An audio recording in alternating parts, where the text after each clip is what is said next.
मेरे दोस्तों, आज इंटरनेशनल प्राइम टाइम करने के लिए मैं मजबूर हो गया हूं, वरना ईरान, इजराइल और इस मिडिल ईस्ट की जंग में 42-43 दिन 24 घंटे काम किया और उन्हीं पर अपडेट दी। मजबूरी यह है, पाकिस्तान की वायुसेना महाशक्तिशाली बनने जा रही है। आगे बढ़ने से पहले तमाम अंधभक्तों से कह दूं, सबूत गोदी मीडिया के अखबारों का दूंगा। मोदी जी से कह दूं, आपके ही अंडर, आपके पैसे पर चलने वाली जो मीडिया है उसने ही डरते डरते ये छाप दिया है, मुंह नहीं मोड़ा जा सकता। तो मोदी जी, हम कितनी भी कोशिश करें कि आपके लिए कुछ न कहें, आपकी सरकार की बस झूठी तारीफ करें, ये कैसे छुपेगा? पहले गोदी मीडिया को कंट्रोल कर लो आप, क्योंकि सच छुपता ही नहीं है। ठीक है, तो सलाम, नमस्ते, सत श्री अकाल। मैं हूं रजा और आप देख रहे हैं रजाग्राफी की सबसे खास report, international prime time report. एक वीडियो के अंदर पूरी दुनिया की तमाम बड़ी खबर आसान और बहुत सिंपल भाषा में, ताकि कश्मीर से लेकर कन्याकुमारी तक मेरे देखने वाले अच्छे से समझ जाएं कि दुनिया में चल क्या रहा है। हजरात, पाकिस्तान का इस वक्त तो टौरा चल रहा है। भाई, हम कितना भी पाकिस्तान को गाली बकलें, फटीचर बोल ले, कंगला बोल लें, ये बोल लें, वो बोल लें, गाली बकलें माँ बहन की, लेकिन दुश्मन है भले ही, लेकिन विदेश नीति पर उसका इस टाइम पूरा जलवा चल रहा है। भारत के गोदी मीडिया की, और ऑब्वियसली मेरे यहां भी आग लगी हुई है इधर इस साइड पीछे की तरफ, लेकिन क्योंकि मैं गोदी मीडिया नहीं हूं तो भाई मैं तो बताओ सच बोल दूंगा। बहरहाल, पाकिस्तान को सीधा रिपोर्ट लगा रहा हूं और यह है नव भारत टाइम्स की कट्टर हिंदूवादी अखबार। ठीक, पाकिस्तान, टाइटल पढ़िए, पाकिस्तान को चीन से मिलने जा रही आसमानी आंख KJ-500, साथ में स्टील J-35A जेट पर विवाद। अब इसने खुद लिखा है भारत के लिए बड़ा खतरा। तो यहां जितने भी हिंदू हैं फड़फड़ाने वाले, भाई मेरे पर मत फड़फड़ाना। ये रिपोर्ट है और आपके अखबार ने, मैं तो सिर्फ एनालिसिस आपके सामने रख रहा हूं, अब आप देख लीजिए। ये रिपोर्ट मैंने आपके सामने रखी है और भारत के अखबार की रिपोर्ट है, पाकिस्तान का कोई अखबार में रेफरेंस के लिए ले ही नहीं रहा हूं। ठीक, रिपोर्ट में कहा गया है कि ये जो खतरनाक KJ-500 है, ये नजर रखने के लिए इस्तेमाल होता है। पाकिस्तान को एक बार फिर से चीन से आधुनिक हथियार मिलने जा रहे हैं, खासतौर पर अर्ली वार्निंग और एयर कंट्रोल जहाज पाकिस्तान को मिलने जा रहे हैं।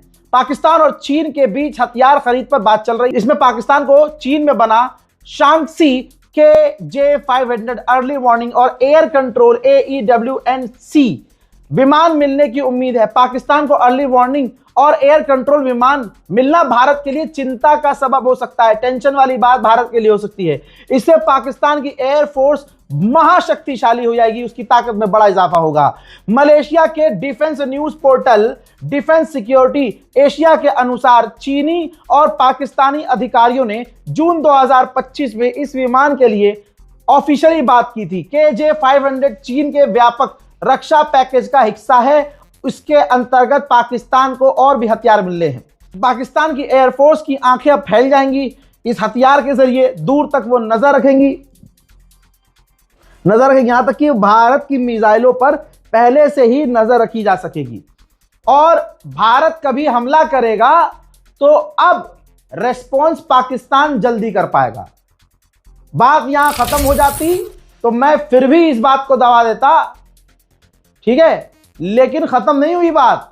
उधर तुर्की ने भी ठान लिया है कि पाकिस्तान को हमारे लिए भाई मुसीबत बना के ही छोड़ना है। क्या चाहता है तुर्की, मुझे समझ में नहीं आ रहा भाई। भैया इतना नहीं करो यार, डर लग रहा है।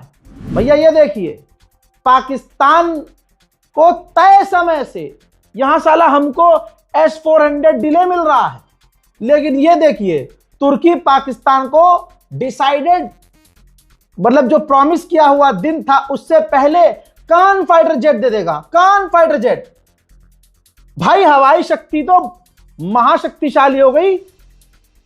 कान भाई 5th जनरेशन का फाइटर जेट, भारत के पास 5th जनरेशन का फाइटर जेट, हमारे पास 5th जनरेशन का फाइटर जेट नहीं है। क्यों नहीं है? क्योंकि हमारे यहां सिखाया जाता है कि मुसलमानों का बाइकआउट करो, मुल्लों का बाइकआउट करो, मोदी जी आएंगे, मजे दिलाएंगे, मोदी है तो मुमकिन है, मोदी जी के अंदर इतनी ताकत है, फाइटर जेट आएगा तो मोदी जी खुद फाइटर जेट बन जाएंगे, मुंह से मिसाइल छोड़ेंगे। अरे परमाणु हमला हम पर हो गया तो गोबर लेप लेंगे, रेडिएशन नहीं होगा। यहां तक औकात रह गई है अब हमारी। क्यों? 2014 से सिर्फ हिंदू मुसलमान हो रहा है। मुसलमान कह रहा है भाई हमें मत दो नौकरी, मोदी मत दो भैया हमें नौकरी। अबे हिंदू भाइयों को तो नौकरी दो। पीछे से आवाज आई क्या, इनको नौकरी दे दी तो रैलियों में कौन जाएगा?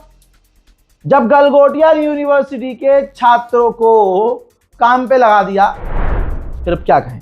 उधर मोदी से कोई वफा करता ही नहीं है। हमारा प्रधानमंत्री इतना प्यारा, इतना क्यूटी पाई है कि उसने अपनी दोस्ती ट्रंप को दी, ट्रंप ने हक दिया। आज वही गुलाबी सुअर लगातार भारत का अपमान करता रहा। हमारा प्यारा मासूम प्रधानमंत्री दोस्ती की उम्मीद करता रहा कि मैंने नमस्ते डोनाल्ड ट्रंप बहुत चीखा है, अब की बार डोनाल्ड ट्रंप सरकार बोला है तो ये हमारा साथ देगा। लेकिन भाई जात का जो सुअर हो उसमें वफा कैसे? वो पाकिस्तान के करीब हो गया, और कितना करीब हो गया उधर आप देख भी नहीं पा रहे होंगे, अंत तक देख भी नहीं पा रहे हमारे प्यारे मासूम मेरे प्यारे अंत तक देख ही नहीं पा रहे। उधर गर्दन उधर पाकिस्तान की तरफ कर ही नहीं रहे। गोदी मीडिया का अलग लेवल है, कह रहे हैं दलाल है वो तो डील करा रहा है, तो चूतिया है, दलाल है। आप समझ रहे हो? जल रही है।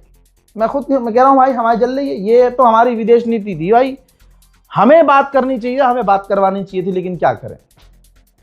मोदी मोदी मोदी है तो मुमकिन है। बहरहाल अब मेरे दोस्तों, जो रशिया हमारा कल तक दोस्त हुआ करता था, एक एक खबर सबूत के साथ, ये देखो पाकिस्तान से दोस्ती निभा रहा है रशिया। हमारा दोस्त था, लेकिन रशिया निभा रहा है दोस्ती पाकिस्तान के साथ। मई 2025 में पाकिस्तान के आलूओं पर बैन लगा दिया था रूस ने, कहा था इनके जो आलू हैं इसमें वायरस है।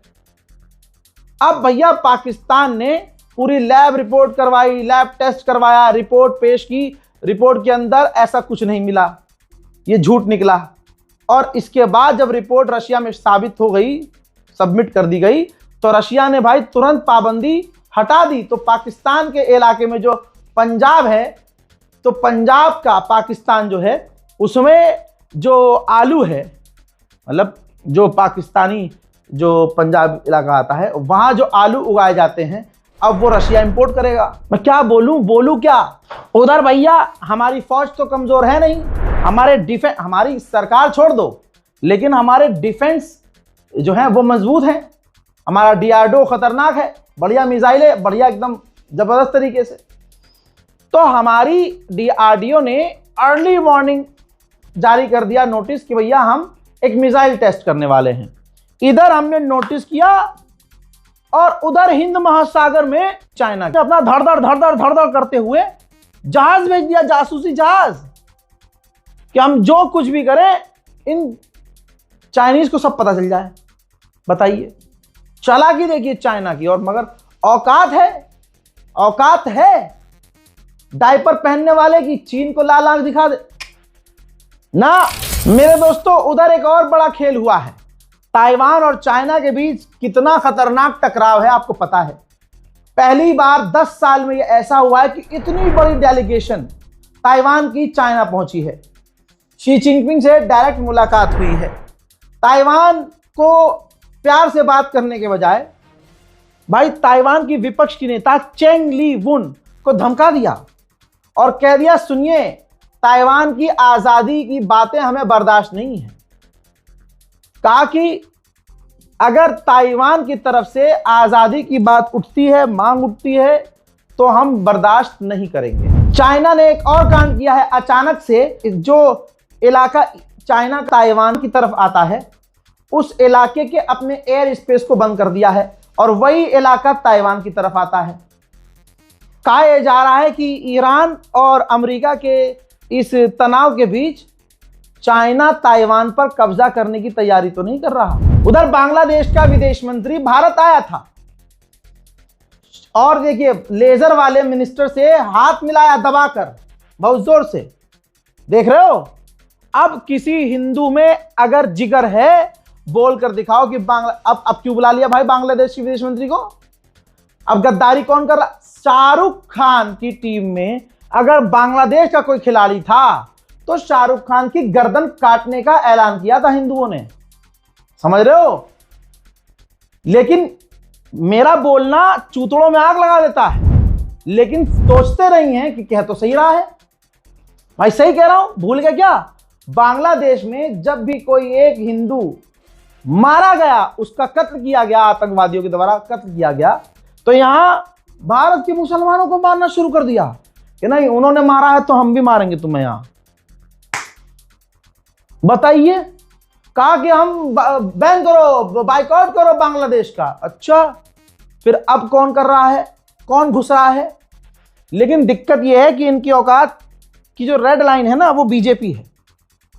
बीजेपी कल को खड़े होकर, अल्लाह ना करे खुदा ना वास्ता, गाय को माता बोलने से खुद मना कर रहे हैं। गाय माता नहीं है हमारी भाई, देख लेना इनकी औकात। जो आज गौ माता वाले बन के फिर रहे हैं ना, इनकी औकात ये है कि ये वहां पर भी चुप जाएंगे, बोलेंगे नहीं। जब इसी बीजेपी ने कोई एक ढंग का काम बराबरी करने के लिए कि सबको सम्मान से देखा जाए, एक बिल लेके आए मोदी जी यूजीसी, ताकि किसी को नीचा ना माना जाए हिंदुओं में ही। मुसलमानों को तो छोड़ दो, मुसलमानों को तो पैर की जुती मानते हैं, और मुसलमान है भी इसी लायक, अपने लिए बोलता नहीं है। और इस मिडिल ईस्ट वॉर में देख लिया शिया सुन्नी कितना होने लगा। तो हम में एकता है ही नहीं, और हम मुसलमानों में इतने बेगैरत हैं कि अगर कोई शिया सुन्नी कर रहा है, लोगों को बांट रहा है, तो उसको रोकेंगे भी नहीं, बल्कि कुछ लोग उसके साथ हो जाएंगे। हाँ यार तुम सही कह रहे हो, ये तो ऐसे ही हैं, ये तो गंदे, तुमने सही कहा। आप समझ रहे हो? तो दोस्तों आप ये देखो कि हिंदुओं के लिए यूजीसी बिल लेके आए खुद मोदी जी। तो क्या हुआ?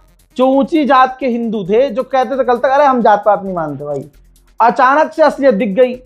सड़कों पर माननीय प्रधानमंत्री के खिलाफ हिंदू ऊंची जात के लोग, राइट विंग वाले लोग प्रदर्शन करने लगे। आज तक जो मोदी का नाम लेकर बचते आ रहे थे, उन्होंने 2 मिनट के लिए नहीं सोचा कि जिसकी वजह से आज हम यहां पर चौड़े में कुछ भी करते आ रहे थे, उसके खिलाफ सड़कों पर हम बदतमीजी कर रहे हैं, प्रदर्शन कर रहे हैं। हजरात, भारत हमेशा से श्रीलंका पर एहसान करता आया है। ये देखिए, तूफान की वजह से श्रीलंका के अंदर एक ब्रिज था, रेलवे ब्रिज, वो टूट गया था, बर्बाद हो गया था। आनन फानन भारत ने उसे वहां ठीक करवाया। भारत ने इंजीनियर भेजे, लोहा लक्कड़ भेजा, सारा सामान भेजा, अपने टॉप के इंजीनियर्स भेजे, और उसे कुछ ही दिनों में ठीक कर दिया। यह श्रीलंका की गवर्नमेंट ने खुद कंफर्म किया है। लेकिन आप लिख के ले लो, जब भी चाइना और भारत की बात आएगी, श्रीलंका चीन को चुनता है। यही सच्चाई है, याद रखना। बांग्लादेश का विदेश मंत्री आया था भारत, तो लेजर वाले मिनिस्टर ने हाथ दबा दिया, मतलब अच्छे से मिले, बाइकआउट नहीं किया। जो हिंदू कल तक चीख रहा था बांग्लादेश का बाइकआउट करो, बांग्लादेश का बाइकआउट करो, क्यों? अब वो मुल्ला देश नहीं है, वो हिंदू हो गया। अब सुनिए, बांग्लादेश का विदेश मंत्री भले ही भारत आया हो, लेकिन हमारा जो कट्टर दुश्मन है चाइना, भाई अब तक की सबसे बड़ी डेलीगेशन बांग्लादेश चाइना भेज रहा है। और चाइना को मैं दुश्मन कैसे कहूं, जो खुद मोदी जी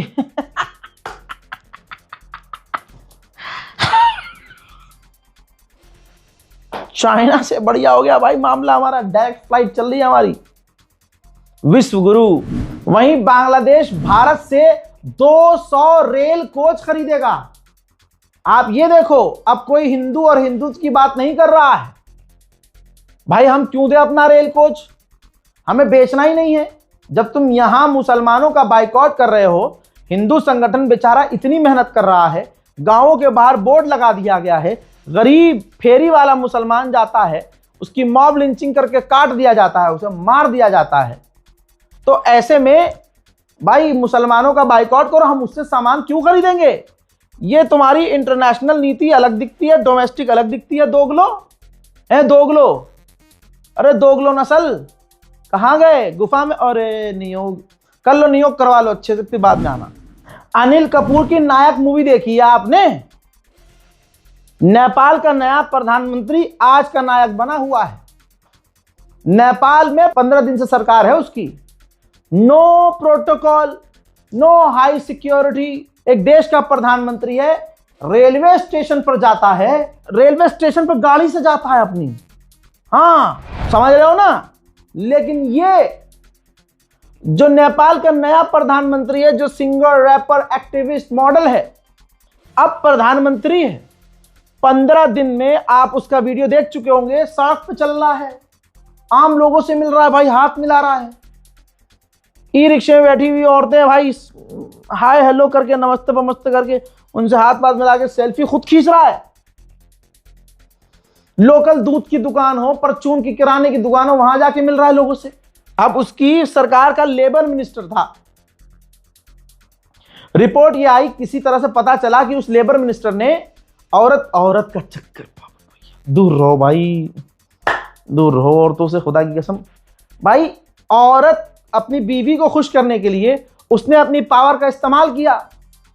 थोड़ा मतलब समझ रहे हो ना, जरा सी पावर आपके पास आ जाए तो आप आसमान पे हो जाते हो। तो भाई वो तो मिनिस्टर था, उसने अपनी बीवी को खुश करने के लिए, आप समझ रहे हो, बीवी का चक्कर भैया, औरत का चक्कर। उसने बीवी की बात मान ली, बीवी को खुश करने के लिए अपनी पावर का गलत इस्तेमाल किया। ये बात नए प्रधानमंत्री को पता चली, सरकार से निकाल दिया, चल वे चल निकल। ये होता है प्रधानमंत्री। और अभी तो नेपाल घिस घिस के चल रहा था, 15 दिन नहीं हुए, नई सरकार बनते ही बालेन शाह जो प्रधानमंत्री हैं वहां, इतिहास रच दिया उन्होंने। भारत समेत 17 राजदूतों को एक साथ बुला लिया बैठक के लिए। माना जा रहा है कि इस बैठक के जरिए बालेन शाह बड़ा कूटनीतिक संकेत दे रहे हैं। समझ रहे हो? अकड़ के छटक के नहीं रहा जाता है। बालेन शाह ने बताया कि सबको लेकर साथ चलने से नुकसान नहीं, फायदा सबका होता है। विश्वगुरु बनने के चक्कर में छटक के रह जाओगे तो कोई तीसरा देश अमेरिका और ईरान और इजराइल और लेबनान जैसे बड़े बड़े देशों के बीच बैठकर मीडिएशन करवाने लगेगा। तुम अंधा पैसा खर्च करके गोदी मीडिया से कितना भी फेक न्यूज बनवा लो, लेकिन दुनिया उसी देश को कहेगी भाई सुभान अल्लाह, बहुत बढ़िया काम किया। तुम अपने माथे पर विश्व गुरु लिखवा लो, दुनिया तुम्हारे लिखवाने से विश्व गुरु नहीं मानेगी, तुम्हें तुम्हारे काम से मानेगी। आगे बढ़ते हैं। अमेरिका की हालत इतनी खराब हो गई है कि जो देश पहले डर जाते थे अमेरिका से, कोई डर नहीं रहा। स्पेन का जो प्रधानमंत्री है अपनी धर्म पत्नी के साथ पहुंचा है चाइना। अब बड़े बड़े देश चाइना से रिश्ते ठीक कर रहे हैं। और आगे की बात लिख कर रख लो, थोड़ा नॉर्मल होने दो, बड़े बड़े देश ईरान पहुंचेंगे और ईरान से अपने रिश्ते ठीक करेंगे। आगे बढ़ते हैं। अच्छा, चाइना बनता बड़ा चालाक है कि अरे मैं तो इंडिया से ऊपर हूं, अमेरिका को यूं कर दूंगा, मैं नेपाल को यूं कर दूंगा, मैं तो सुपर पावर हूं। हैकिंग करता रहता है, हैक करवाता रहता है दूसरों से, जासूसी करता रहता है, ये सबको पता है।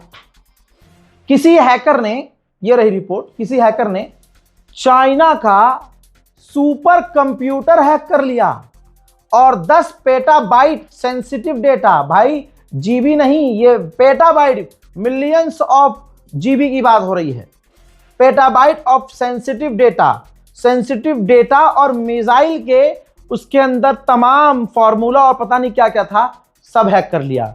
जिसके बाद चाइना की चिर के चार हो गई है और चांदनी रात में चांदी के चम्मच से अब कुछ चाट नहीं पा रहा है चाइना। अमेरिका ईरान से क्या टकराया कि उल्टी गिनती शुरू हो गई। सारा इसका भौकालपन गुलाबी सुअर का निकल गया। फ्रांस ने जो सोना रखा था, जो सेंट्रल बैंक में $13 बिलियन का, फ्रांस ने अमेरिका के बैंक से $13 बिलियन का सोना निकाल लिया है कि चल बे चल गुलाबी सुअर, मन करे, मजा आए तो चैनल को सब्सक्राइब जरूर कीजिएगा, इस रिपोर्ट को शेयर कीजिएगा, अपनी दुआओं मुझे याद रखिएगा। फिलहाल के अंतरराष्ट्रीय प्राइम टाइम में इतना ही। जय हिंद।